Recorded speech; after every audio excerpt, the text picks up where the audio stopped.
Almost exactly. You gotta get back there, and you gotta go to the front and see how many laps it takes you. Okay, do you see this flashing dial right on the left right there? It flashed a little bit red. Sometimes that was, and the car I was driving, that was the water temperature gauge. Okay, and he's tucked right in behind him. He's tucked right in behind him. He's over.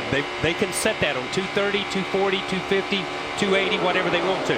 He's right behind him, right behind him. So let's follow this for a minute and see what this gauge does. And what he'll do is he'll tuck out to cool it off if he starts getting worried about it. Yeah, and he's watching his water temperature.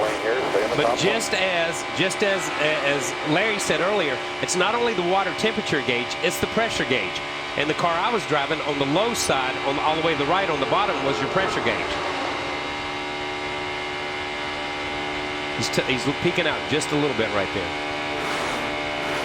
Not really be too concerned about a Kyle, or he would be hanging out there a lot more than he is right there. But I think I'd probably set fairly low. But I think, and see, he's got a flashing gauge too, as you can see right there. They've all got flashing gauges, and what they have, just as we used to, you could set your tack number. You could pull that tack up, and it would change things. These guys, these are electronic gauges, and they're incredibly sophisticated gauges, but they can set the temperature, which is almost like an alarm. And it begins to flash, and it's flashing, hey, I'm in the red zone, I'm in the red zone.